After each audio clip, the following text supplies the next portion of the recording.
So, I'm glad you're all here. My name is Michaelbrent Collings. This is 10 Steps to Overnight Success. Did they put what it's also called in there, or did they just put 10 Steps to Overnight Success? 10 Steps to Overnight Success. Okay, so you might have gotten conned a little bit, because the subtitle is, or how it only took a decade to get paid.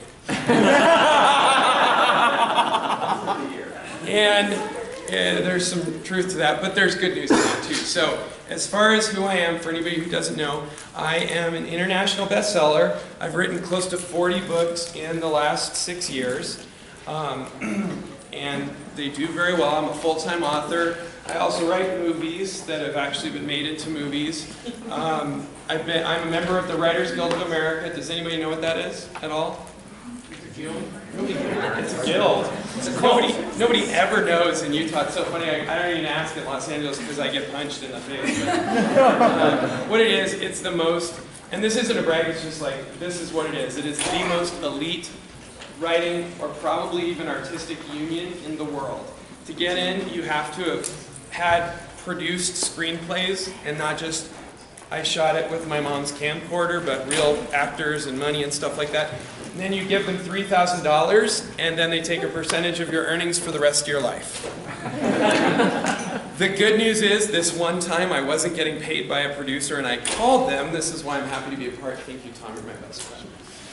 This is why I'm happy to be a part of them. I called them, and I'm pretty sure they sent over like a guy named Vinny and another one named Knuckles, because like my money came so fast after that. So I think they're great. So that's who I am, and I say all that. I'm going to move a lot, so I hope you're not expecting me to stand still. And no, that's cool. I tell you all that just because I would like you guys to, if not believe me, at least listen to some of it. And if you put 100 writers up against the wall, gun to their head, and say, what's the secret to success? They will all tell you 100 radically different stories. And so there is no one way to make money in this business. And you can tell I'm serious about that because I bounced over every single word. I have to get a little red ball to do that. There are a lot of different ways you can get into this business, and everybody's got their own way.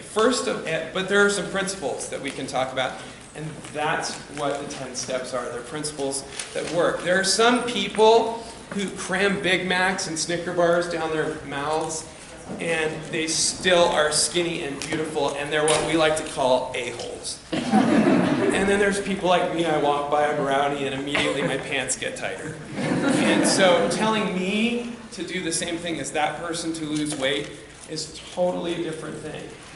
But if I stop eating and exercise, I will lose weight until I die.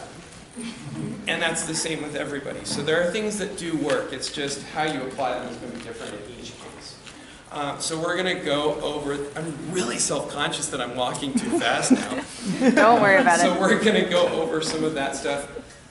This is my 7th panel or presentation of the day, so I apologize for my voice being scratchy, and I will need to go to the Diet Coke periodically. But I really hope you guys get something out of this. Who wants to be a writer? Okay, who already is a writer? Good answers. Okay. I tell people, if you write out the memo field of your checkbook, you're a writer. And by the way, if you just write, I write for sensual massage for everything. So, who wants to be a professional writer? Okay, professional writers, that's horrible. I tell people, if you want to be a writer, that's the most blessed form you can take in the world, because you can write stuff and then you can put it in your drawer and forget about it, or you can read it to your mommy, because mommies are constitutionally required to appreciate your work, or you can do whatever you want with it and none of it matters because it's for you. If you're a professional, none of it's for you. And what I mean by that is, these people who get up and everyone's heard it, I'm an artist. Well, what do you think it's inappropriate to put in a horror novel? Look, I'm an artist.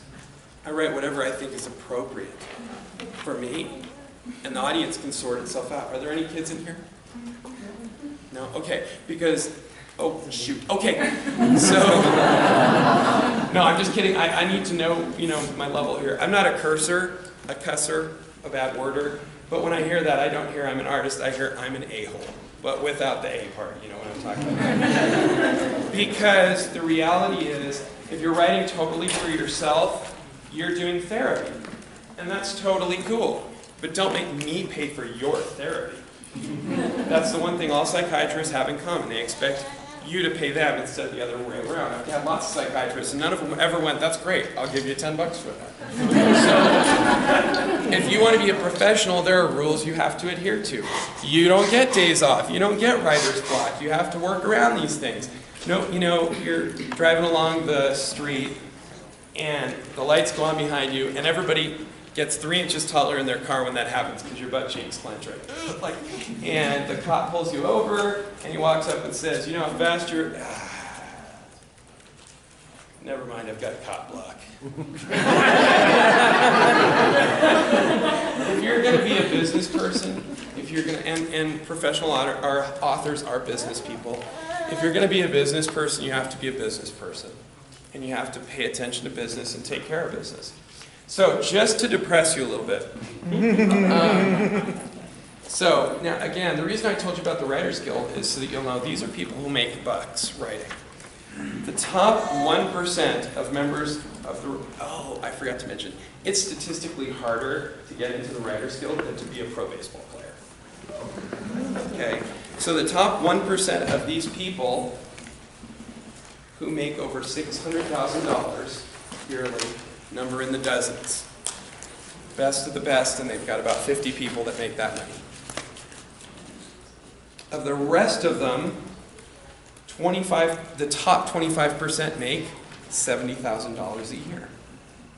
Which, for those of you who have families, is what we start to call Poe. Because it's hard to take care of a family on 70 grand these days, okay? So these are the successful people, and Hollywood is where the big bucks are. It really is. And so if you think about, these are the successful rich people of writing making $70,000 a year.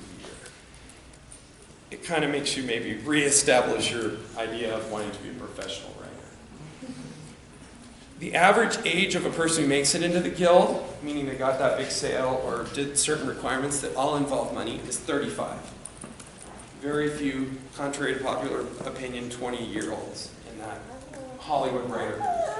And I tell you that part because everyone thinks out of the gate they're going to write an awesome first book, and even if they're like, no, I know I won't, but you think you will. And I can tell you, you're going to write crap. And your second book is also going to suck dead man's butt. It is going to be terrible. See, I'm a writer. I use words to great effect. But that's okay, and I'll tell you why it's okay and why it's even good. First of all, anybody who makes a big sale right out of the gate, almost none of them make a second sale. Because they have no idea what they did. Your Olympic pole vaulter, and I use this analogy a lot, your Olympic pole vaulter gold medalist did not jump out of his mother's womb on a pole leaping over tall things. Slid out the same way all babies do, kind of gross, covered in yucky stuff, and able to poop and sleep. Babies, by the way, are made of TARDIS because there's way more poop inside them than you would think. So this baby starts, rolling over, starts crawling, starts walking, and all of that stuff is a long succession of failures as far as being a pole vaulter is concerned. But then that person finally becomes a pole vaulter, and an Olympic gold medalist pole vaulter is not the best one in the world. It is simply the one who can do it the best regularly. And you want to be that author who can do it the best regularly, rather than that person who comes hot out of the gate, has no idea what happens. Everyone expects the same big sale the second time you fail, and that's the end of your career as a writer. You always want to fail up. It's just like dating. All right. So we're going to get into the 10 steps. I also stink at keeping time, so I apologize. I'm going to keep looking at my huge, gigantic watch here. I love watches, but nobody wears them anymore. All right, so first step to being a writer. Were you making a mean gesture or just showing me you have a watch? Okay. A bunch of Naziistic, angry stuff happening. Okay, so The first step to becoming a professional, to overnight success, and I hope you're writing these down. Some of them sound silly, but they're not. The first step is write. Write. A lot of people say they want to be a writer. Groovy. I would love to play the harp. Have I ever bought a harp? Have I ever looked at harp music? I have not, but every time I walk past a harp playing, I'm like, that's awesome, I'd like to do that. I'll never become a harpist. Never. Partly because it just doesn't fit with my burly composure. But mostly because I just don't do it. And you can say you want to be something till the cows come home, but you won't unless you're practicing it. And this is one of the nice parts, is no matter how terrible you are, it is almost completely impossible to worsen with practice. And everybody starts out terrible, so start practicing. It's amazing, these kids who are gymnasts, and they're 16 years old, and then you look at their parents who shoved them into some gymnastics school at the age of 1.5. Me personally, if I can get my kids to poop inside the diaper at that point, I'm thrilled.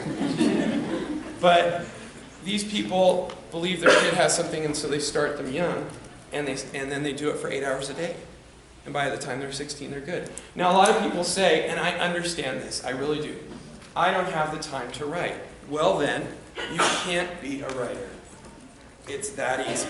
And I don't want to be mean, but if nobody's going to bonk you on the head, you open your mouth and paper just flutters out, and then somebody scoops it up and rains golden ducats on you. It just doesn't work that way.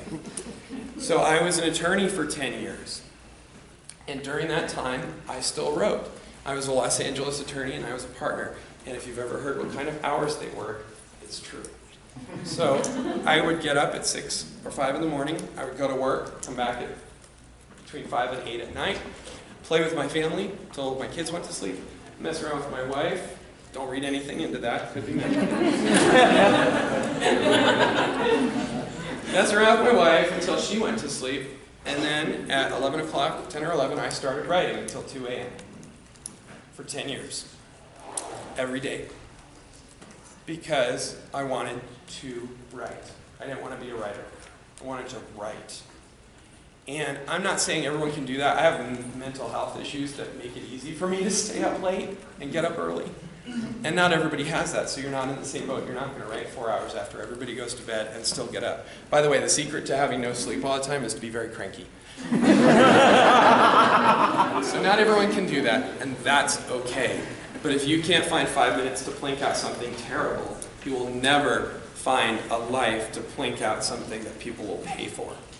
Okay, so, write. Number 2, and I say this early, but don't get the wrong conception about it, and I'll explain it. You have to involve yourself in marketing. Now, really quickly, I'm saying it early, but before you market, you have to have a product. Lots of people think if I can only get to 1 million followers on Twitter, I'll be able to sell something, and they forget the whole book part. Or they think they'll write it when it comes. But the secret is, if you want a big publishing contract, no matter how many Twitter followers you have, they're not going to invest $1 million in you for your contract and the marketing and all that stuff unless they think the book's good. And some people, if they're lucky, the publisher realizes how bad they suck and hires a ghostwriter. But that's not super fulfilling, guys, if you want to write. Having somebody else do it. It's like, I really like good food, which is why I almost never have my chewer come with me. So, you have to do this. You got it a second after everybody. He's like, wait, that's funny. We're together on that. I'm always laughing like 6 days after something happened. My wife thinks I'm just having a seizure. But you do have to start early. Now, by product, I don't mean a book necessarily. But you all have areas of expertise. And if you know, especially that's going to feed into your writing, you're in a good spot. Let's say you're going to write a psychological thriller. That's what you really want to do. You can start positioning yourself in the marketing front. I'm a forensic psychologist. I'll say it because that's psychology. I don't know what it means. But you can email a blog and say, hey, I'm a forensic psychology person. And wow them with your expertise of saying that. I went to this really good school, And I notice you guys talk about these interesting things that I like to talk about. Would you like me to write a blog entry? It doesn't have to be a big deal. Larry Correa, you guys all know who he is? Mm-hmm. Okay. He was very successful in no small measure because before he first put pen and ink together for Monster Hunter series, he already had a following as a gun expert who wrote lots of articles. And I'm not saying by any means he's a friend of mine. I'm not saying he's a crappy writer who just got by with lots of gun crazy people who liked him. He's a great writer who marketed early. You market mostly getting out and meeting people. This symposium is great.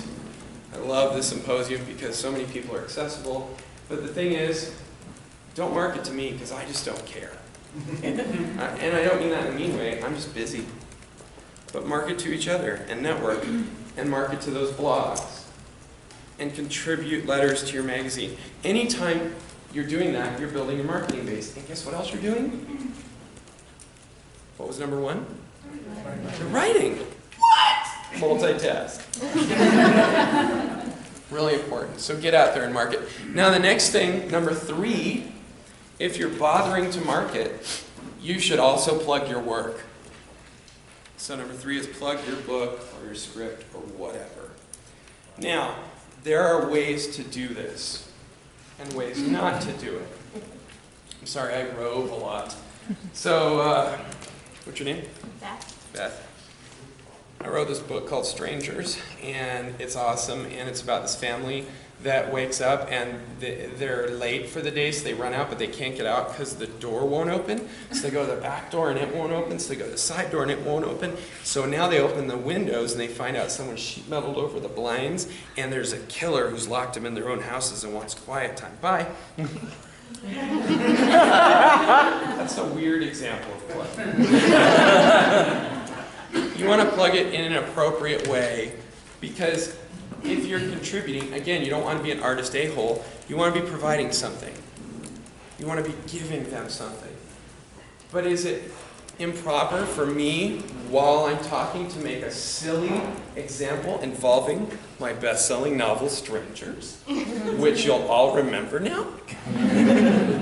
No. And I'm telling you a joke, I'm getting a laugh. I'm showing you what not to do. By the way, it's available in the writer's room. Okay? I'm being a little silly, but it is. I'm being a little silly, but you don't want to make whatever you're doing all about your book. That's called a commercial.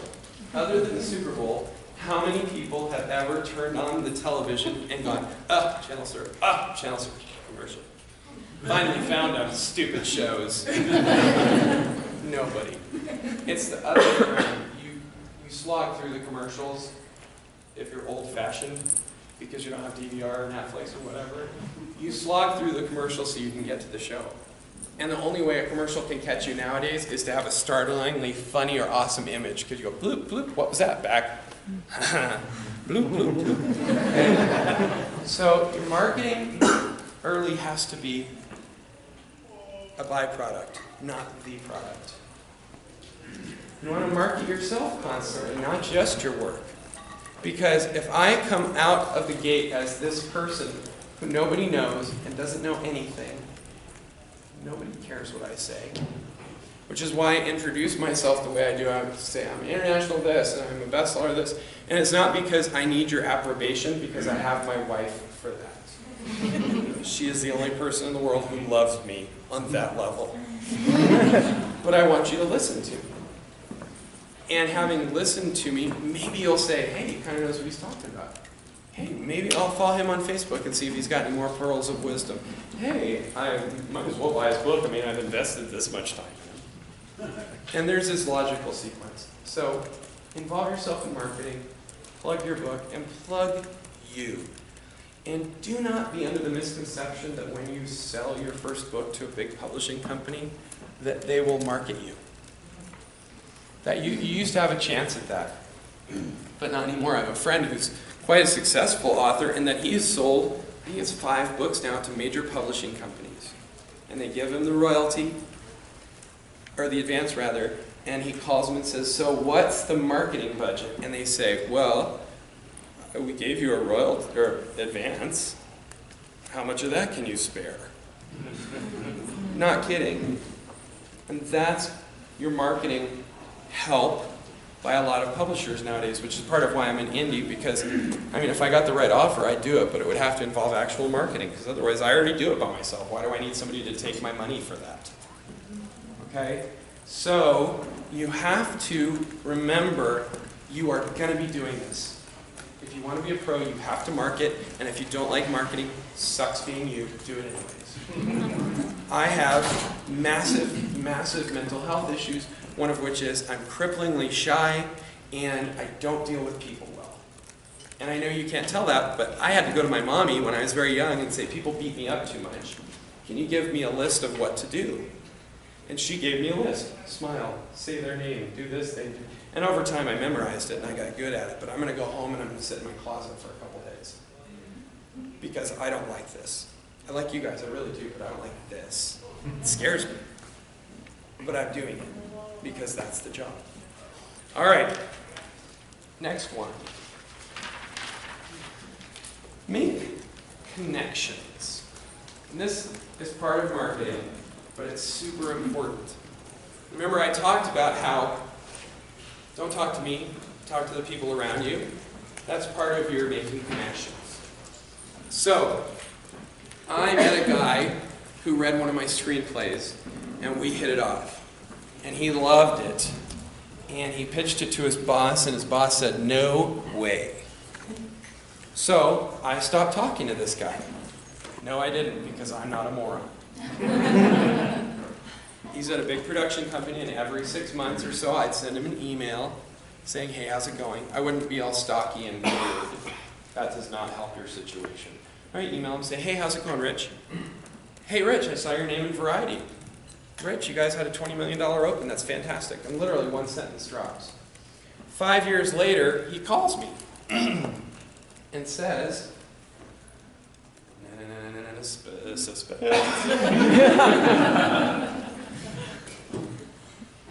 Can you come in and talk to my new boss? When? Tomorrow. Sure, this is unusual. This usually means something serious is happening in Hollywood. So I went in, talked to the boss, sold the movie right there basically, signed the papers 2 days later and had the money. By the way, it was good money. The reason I tell you all this is because I had kept up with Rich and he kept my screenplay literally on his desk. He really liked it, and then he really liked me. And everybody above him, this was a subsidiary of a $1 billion company, everybody above him was fired one day. And the new boss walked in and said, well, first of all, we're changing our methods. We're not making the old kind of movie I want to do, a ghost story. And Rich went, I've got one. And that was Wednesday. Thursday he called me. Friday was the meeting. So, but it wouldn't have happened if I hadn't emailed Rich and hadn't kept up with Rich. Now, you don't want to be facile and schmoozy and give people the feeling you're doing it for business. And this is part of where personally I think that part of being a successful writer is becoming a successful human. Because I really liked Rich.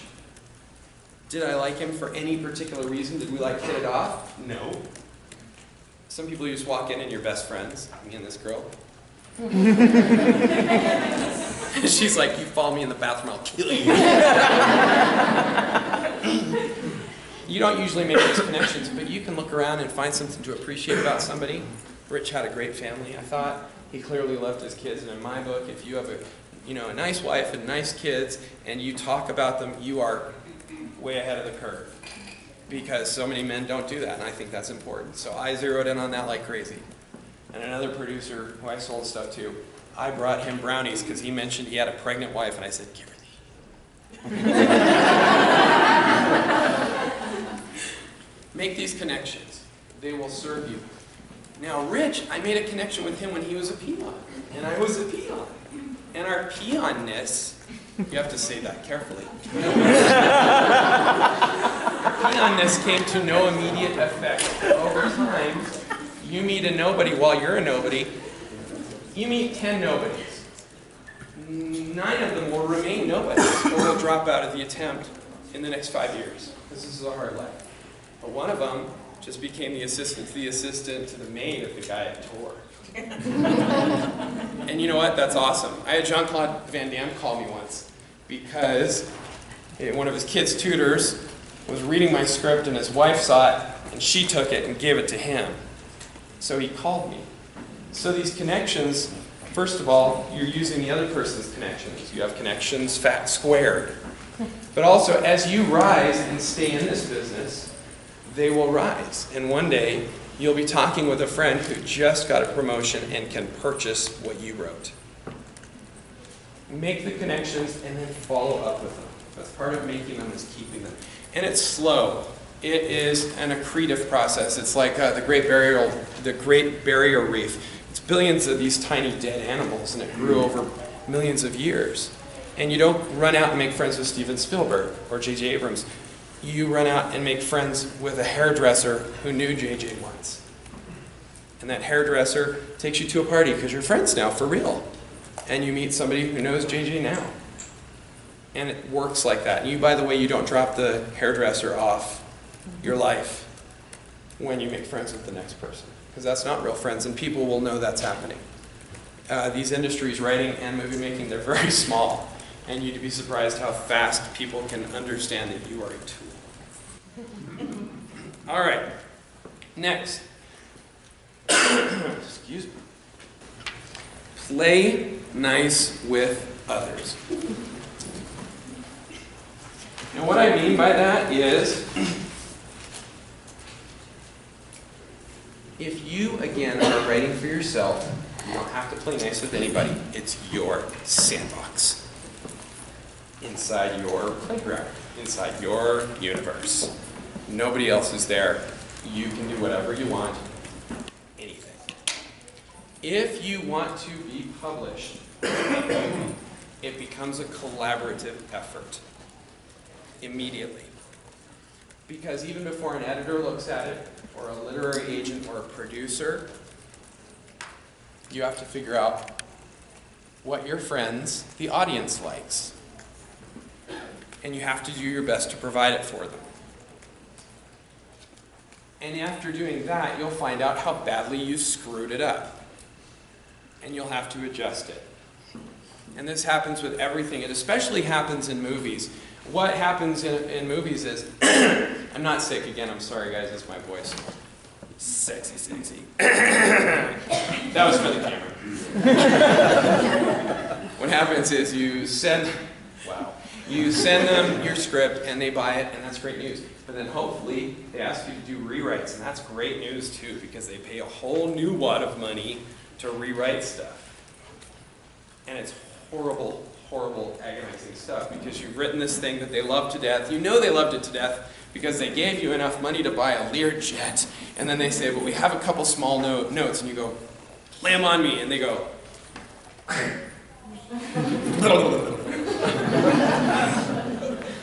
Number one, it's a detective mystery. Can there be a whale somewhere? And if you look at them and say, you dummy, you probably won't be involved in that production company again that just paid you a lot of money. You probably won't be involved with that editor again who just paid you a lot of money. You want to play nice with these people. I'll tell you a really difficult one that happened to me. So I'd already agreed to do rewrites for this production company. They bought one of my movies. It was going to be fast-tracked. It was going to be made into a movie. And they called me and said, we want you to do some rewrites. Great. They paid me. The check cleared. Everything's good. They said, that's important, man. So then they called and they say, we only have one note. And I'm on the phone. I'm going, what? This is awesome. I'm going to do like an hour of work and get paid all this money. We need TNA. For those who don't know what that means, it means boobies and buttocks. And I'm not that kind of a writer. I'm not judging anyone who is, but I'm not that kind of a writer. And so I was this on the phone. Are you there? I had already promised to give them something, but it was something that I felt personally morally obligated not to give them. And I had to play nice with them. I was not about to stand up and go, Don't you know that pornographic material leads to degradation and the practice of sexual trafficking? Jackass! And I'd taken their money. So I had to figure out a way to play nice with them. And I did. It took me a week to write a one-page scene that made them happy, that didn't make me unhappy. That was something, I didn't, by the way, I didn't give them boobies and butts. I gave them something that was very different, but had a sensual aspect to it without like going too far. And it was empowering. It was a girl who was totally snookering somebody by pretending to be this kind of person. You all know what that crap is. So they bought it. I still have a good relationship with them. And that's good, because you need to keep those connections. Even if they never buy another one of my movies, that's okay. I had a producer who's never bought anything, but every time she reads one of my scripts, she goes, send me the next one. Can I show this to my friend over at MGM? And I'm like, okay. If you must twist my arm, I guess. So those relationships are going to help you, but you have to learn how to be okay with them, because they're critical. That's part of the collaborative process. I will tell you a secret. If you're ever sitting down with an editor or a producer who wants to make a questionable change in your work, ask them why it bothers them. Because sometimes it isn't what you did, it's something that bothers them personally. It's their baggage activating. And you can find out that this whole chase scene, it's not the whole chase scene they object to, it's the fact that one of the bad guys wears pink socks because their mother was strangled by a guy with pink socks or something weird like that. And you can address that better. So ask, what is it about this that bothers you? Can you tell me why it bothers you? And if they are just Fruit Loops crazy, which some people are, you can say, I don't know how to do that. Don't use that a lot, because you want to know how to fix stuff.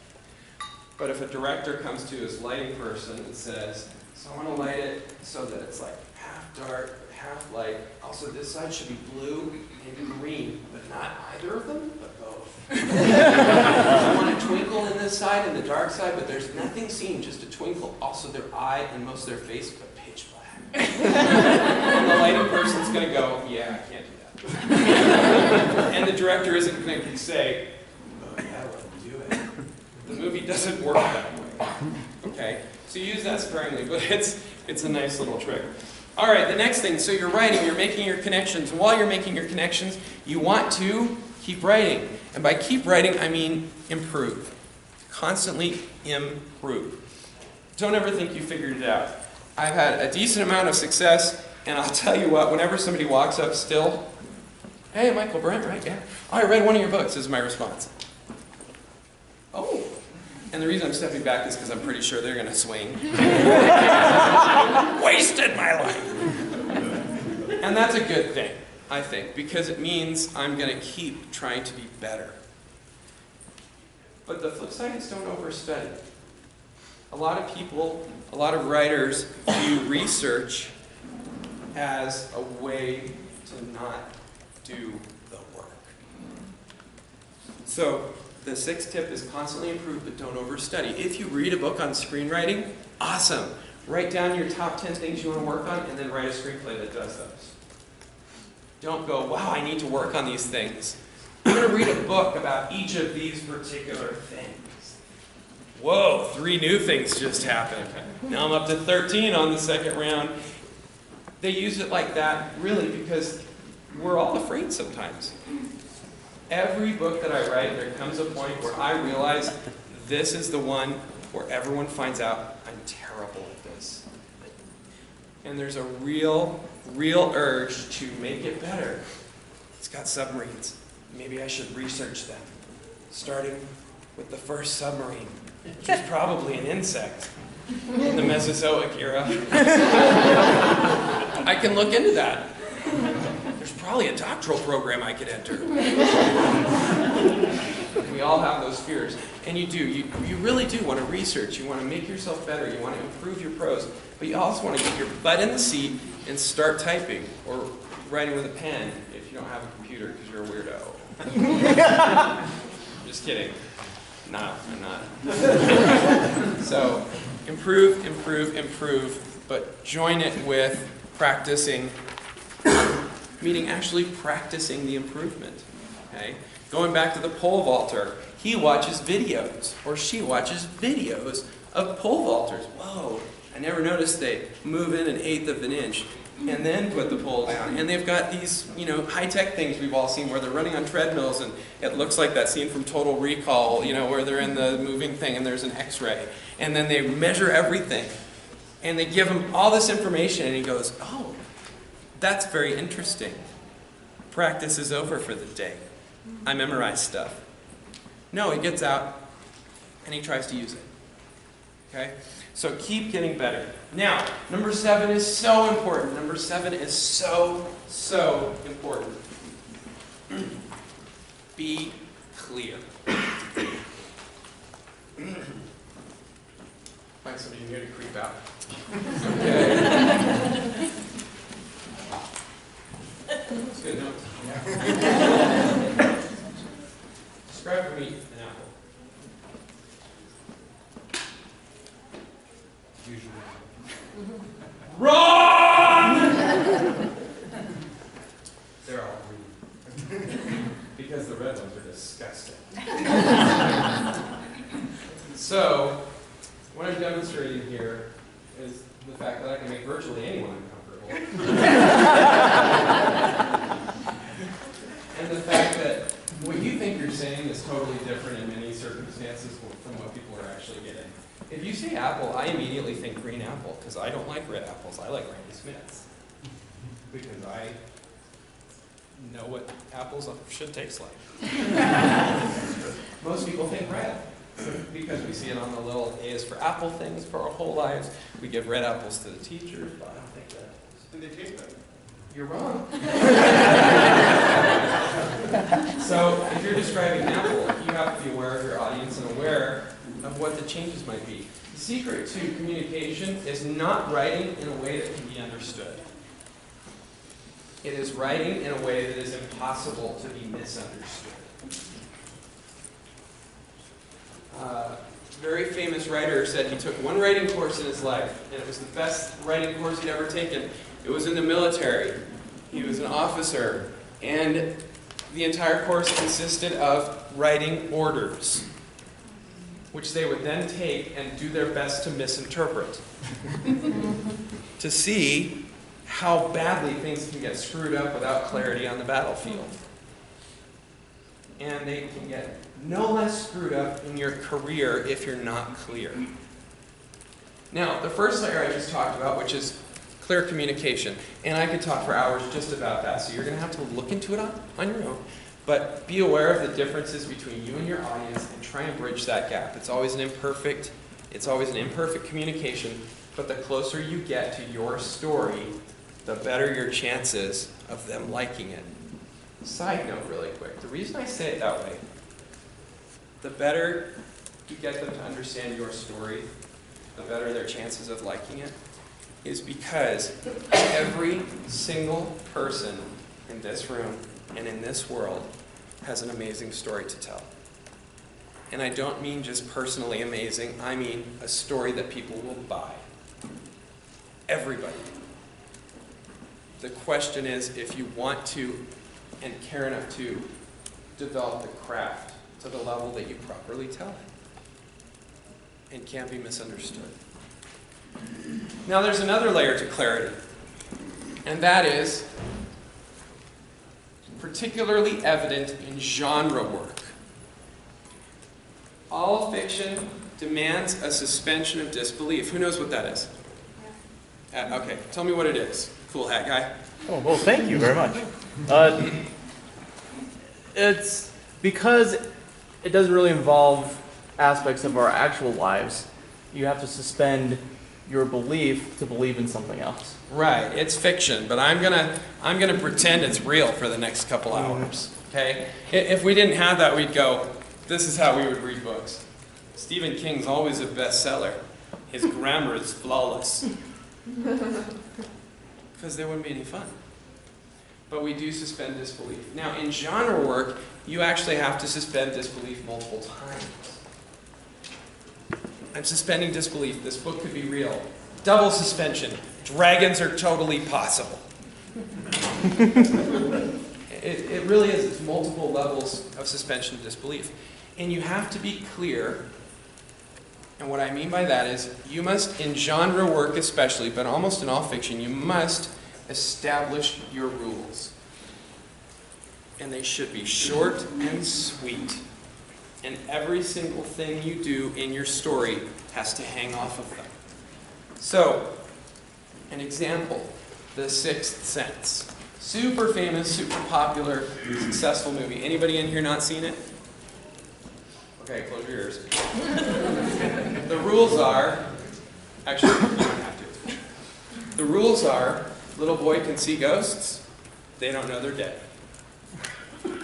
Everything in that whole movie hangs off those two rules. And they're very easily communicated, which means they're very clear, which means easier buy-in.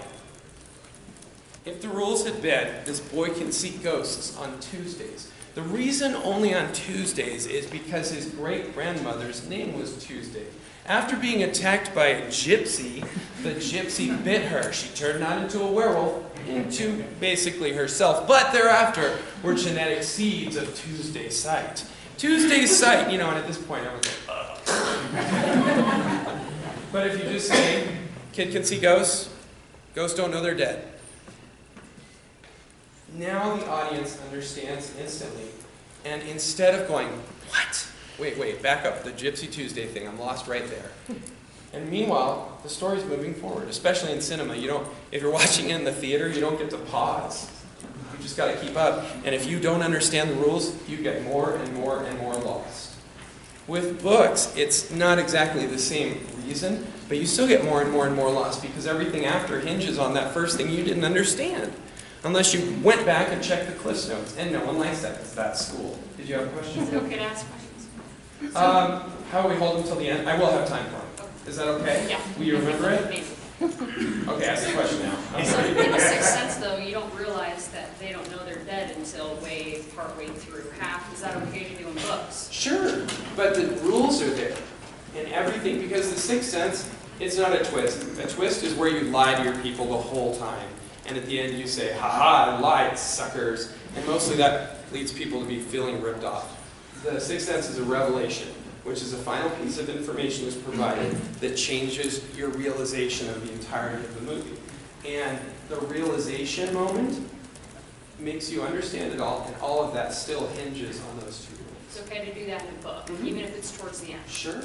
Yeah, I do it all the time. A huge number of my books. I think that's incredibly fun to throw out a last little tidbit and have people go, what? One of the best book reviews I got was my sister calling and screaming at me. It's fantastic. Oops, I'm so sorry. Wandering feet.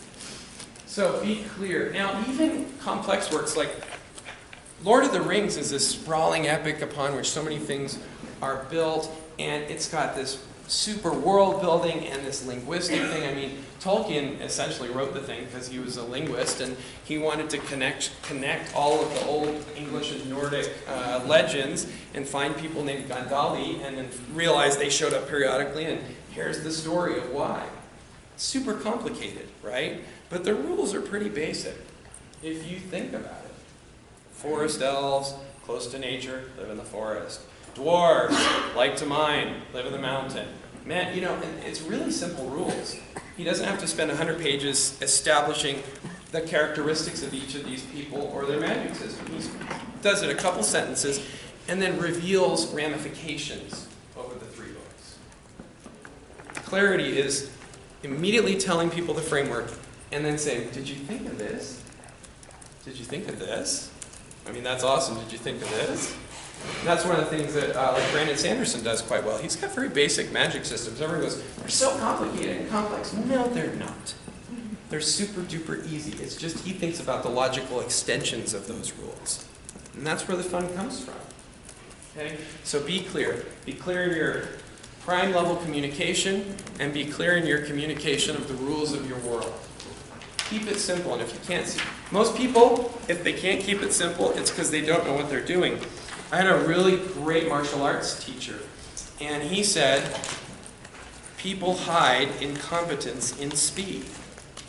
Meaning you see these people going like that, and you're like, well, that was awesome. But then he said, do that really slow. And the reason they went fast is because one spastic movement looks very much like another. It's hard to tell if you made mistakes. So it applies in writing as well. Be clear, lay it out very clearly to yourself, and then make sure every single thing hangs off that. You don't build a beautiful house and then put a window over here in the grass, because why not? Everything goes on that house, and if it doesn't hang properly, you get rid of it. It'll mess up the structure. All right, number 8. Be interested and interesting.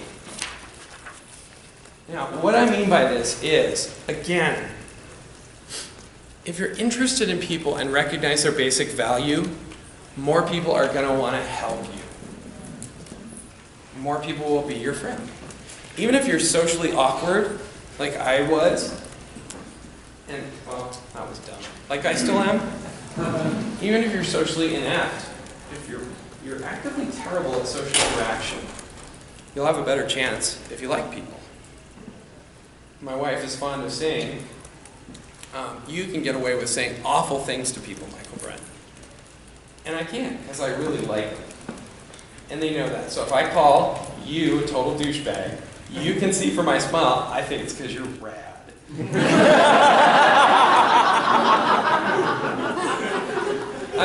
I've never once picked on somebody that I actively didn't like. If I pick on someone, it's because they're awesome. They can handle, like anybody that I call ugly, you're probably fabulous looking. But I can get away with saying those stuff that are mean on its face because people can tell I like them. And I don't just go around insulting people. That's not my whole gig. It happens.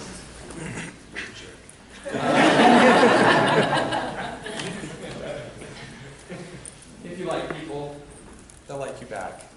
It is about the product. You can't just go up and be bros with somebody and drink beer and expect, or root beer, and expect them to pay you lots of money for things that suck. They'll commiserate with you. Sorry you suck, man. You totally blows. But if it's between this amazing script and this amazing script, or book and book, and this person they don't know, and this person they like, which one are they getting? The one they like. The person they like. Now, you also have to be interesting. Okay? It's not just about fawning on people. You have to find a way to let them see how cool you are. So, talking about that sale with my friend Rich. I go in for the meeting, and I sit down, and I've done martial arts for my whole life, so a lot of my stuff is like martial art apparel, or it has logos or whatever. And so I'm wearing this jacket that says Black Belt Club. Sitting there with Richie, executive producer's going to come in. He walks in, and he's this big dude, like not fat big, but imposing big. And he looks immediately at me and just, no hi or anything, goes, "What does that mean?" Which is a great start. And I go, "What?" He goes, "This? Yeah. Means I'm black belt?" I thought it was pretty obvious, but hey, cool, whatever. So he then rants at me for 10 or 15 minutes about how karate is voodoo. By the way, those were his terms. Karate is voodoo. And how it doesn't work, and this and that and the other thing. And I'm figuring, okay, this is blown. I totally picked the wrong jacket. Might as well enjoy myself. Would you like a demonstration? So he's like, "What do you mean?" I said, "You want to take a shot at me?" "What? Yeah, sure, why not?" "Really? Okay." So he stands up and takes a shot, and I laid him across the conference table. I didn't punch him or anything, but I put him down.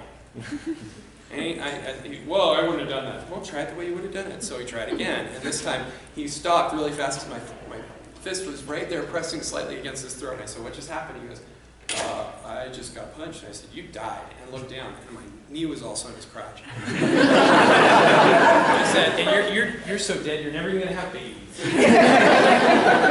2 hours we talked about karate and how awesome it was. At the end of the 2 hours, he stands up and goes, "Oh, in the script, the kids, did this happen to him at the end?" I said, "Yeah." He goes, "Cool." Walked out. That was the entirety of the discussion. And the next day, my friend calls and says, "Hey, they want to buy the script." And so what that was the jerk interview. Meaning they want to find out if you're a jerk. They want to find out if you'll be fun to work with. Now, most of you will not physically assault the person you're trying to purchase something. You all have things you can connect with that are fantastic about you. And I mean, it can be the fact that you have great sense in hat wear. He's like, "Stop." But it is true.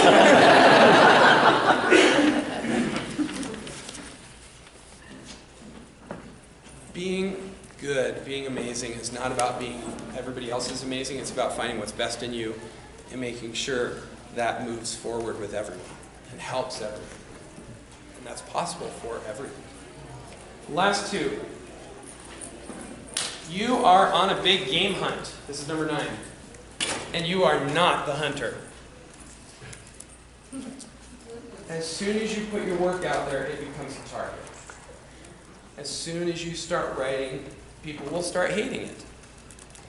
I have 2 4-inch binders, single-page rejections, and 10,000 emails that all say, ranging from "no thank you" to "please burn yourself." People are going to attack you in reviews. People will attack you personally because you must be a weirdo if you wrote that stuff, or because you had something they didn't like, so you must be a bad person, because your editor missed a typo, so your grammar is bad.